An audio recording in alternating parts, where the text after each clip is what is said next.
All right, so I'm back on the 55 again. I want to do a quick video here and show you guys what I've done so far and give you a little couple tips on doing this. I've got this tail panel welded in all the way around, so it's good to go. And as I said before, I got an overlap, probably 1.5 inch overlap between the new one and the old one. And I'm glad I did, because I had to put 2 sets of screws in it to get it to level out. So if you guys do this, make sure you leave a nice big overlap on that. And then I just put like 100 freaking screws in it and then just kept pulling them out and welding the holes shut. And it's solid as a rock now. It ain't going nowhere. I took it back apart. I gotta paint this with this black stuff. I'm gonna paint that tonight and let it dry, and then start putting this back together tomorrow. But in here on the seats, I want to show you where I'm at with that. The seat pans, I should say. So I've got the back one welded in place. As you can see, again, I used a bunch of sheet metal screws. You can see right there where the brace goes underneath the floor. So I just found the edge of the brace and screwed screws into it, and then pulled them out and welded the hole shut. There's that little patch I was telling you guys I had to make. I just made that out of a piece of the old spare tire well. I'll show you guys what's left of that thing. This is why I tell you to hang on to stuff until you're done with the project, because you never know what you're going to need. So this is all that's left of this wheel well, a spare tire wheel well that was originally in the car. I mean, it's rusted real bad on the bottom. You know, it's got these big rust holes in it, but this section here still got paint on it from the factory. You know, it's rusty on that side, but I cleaned all that off. And I cut a big chunk out of that and bent it to fit. I wire brushed the rusty side to clean it up, and I got it facing in, and I'll coat it with some of that rust killer stuff I got, and it'll be as good as new. So I just had to make that patch. So I got the back pan in, I got the middle pan, or the back floorboard pan in right here. I got the front floorboard pan in. And what I got left here is the pan that goes between the front and the rear footboards, I guess I should say. And I wanted to show you guys this. This pan has got a brace that runs underneath of it that the seat mounts on. So it's got 2 bolts there and 2 bolts there. This is the way they did it in 55. They didn't just, you know, weld bolts to the or weld nuts to the bottom of the floor pan. They actually made this brace to go across here with nuts welded onto it. So it's kind of tricky because I didn't have anything over here, so I got to figure out where it goes. Well, I know it goes. This is the middle brace that goes all the way across the car.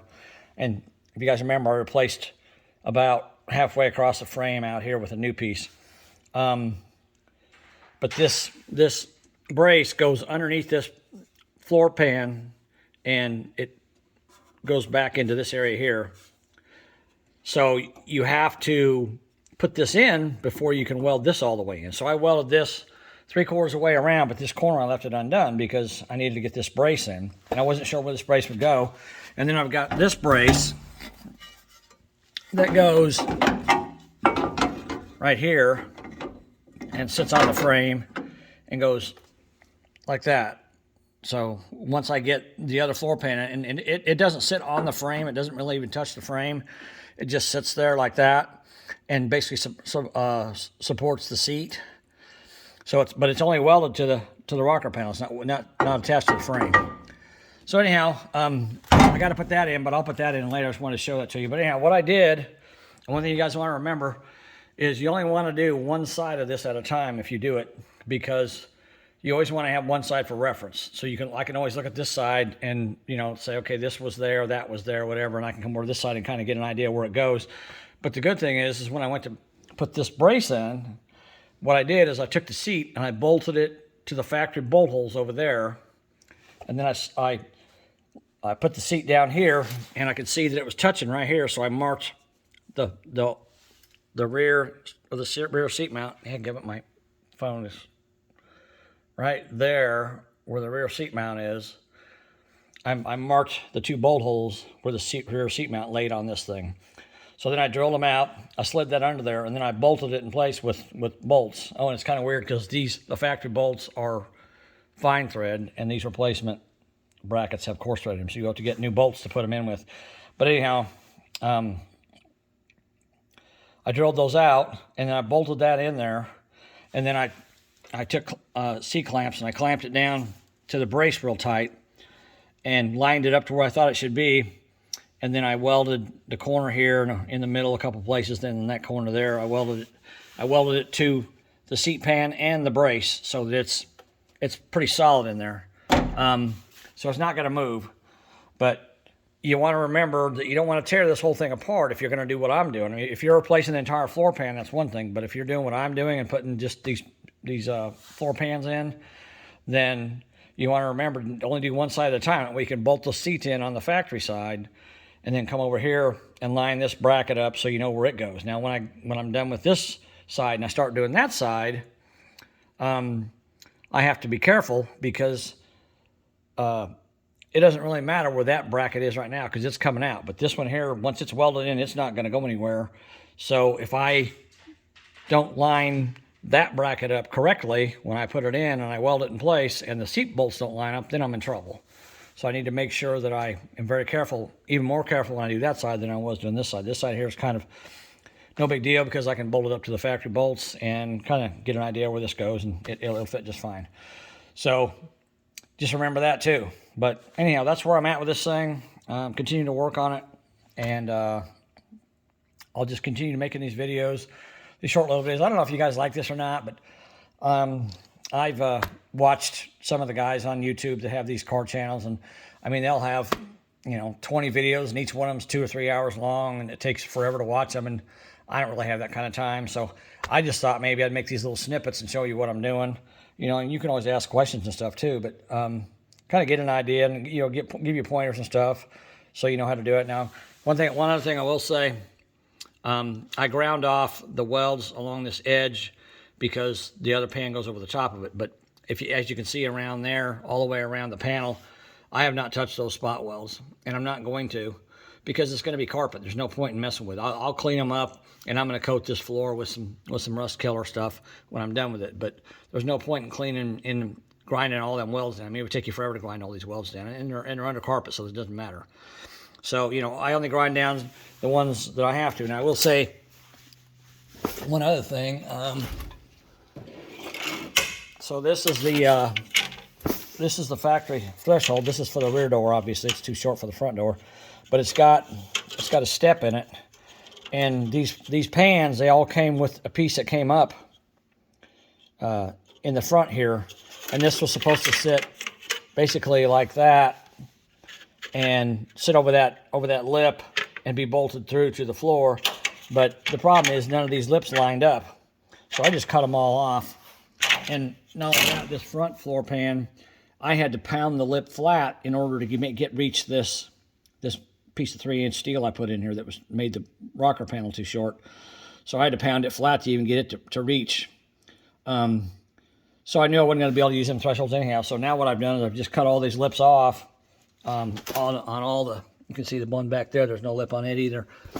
And what I'm going to do when I'm done is I'm probably going to get me a piece of aluminum that's, I don't know, 2 inches wide or so, and just make me a piece that goes from the front all the way around the pillar here and all the way to the back door, just a piece of aluminum, and I can just bolt it straight to the floor. I think it'll be nice looking. And it'll cover the carpet up and all that. So, I mean, I won't be able to use the factory thresholds, but I don't care. That's fine.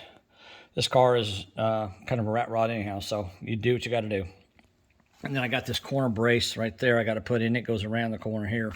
I'll show you guys that once I get it installed. But it goes, let's see if I can get this thing.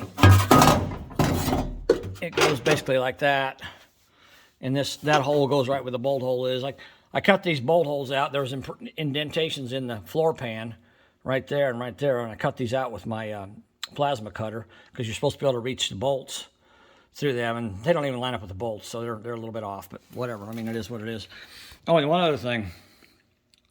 This front brace up here, when you get these bolts to replace the bolts and the mounts, they tell you to put the bolt in from the top and then reach up through the bottom and put the nut and the washer and the rubber thing and all that on there, the grommet. But I can tell you there's a hole in the frame that's probably, not kidding you, about that big around. And there's no way you're going to get your hand in there. Matter of fact, the rubber grommet, I had to squeeze it in there because it wouldn't go in the hole. And I don't know how you could get your hand up in there. So what I did is I put a bolt up through the bottom and then reached up when I didn't have the floor pan in place, reached up and screwed the nut on and tightened it up. And then I took my die grinder and I just snipped the bolt off, flush with the top of the nut. And then I welded the nut and the washer, it had a little flat washer under it. I welded both of those to the brace. So now you don't have to even have a wrench on this to get to it. You just take it out and put it back in. And I like that idea. I don't know why I didn't do that from the factory, because it's impossible to reach up through that frame. They must have had like children putting them bolts and nuts on, because I don't even know how you get your hand inside the frame. I mean, the hole is so tiny I can't get my hand in there. But anyhow, that's a fix for that. Turn it upside down, screw it in place, and then take a die grinder, cut the nut bolt off, because the bolt will stick up through the floor pan if you don't. So cut the bolt off, and then weld the nut and the washer to the brace, and then all you got to do is take the nut out the bottom. You don't even have to have a wrench on top anymore. Now this one here, I left it alone. It goes down from the top down, and so you can do whatever you got to do to it. I probably should have done it the same way in hindsight. I probably should have done it the same way, but it's already done, and I'm not going to take it back apart, so it is what it is. All right, guys, so that's the end of this little episode, showing you what I've done with this floor. I'll keep working on it when I'm done with all this and getting everything finished up as far as what I'm doing here in the trunk. I'll take another video and show you guys how I'm doing. Thanks for watching.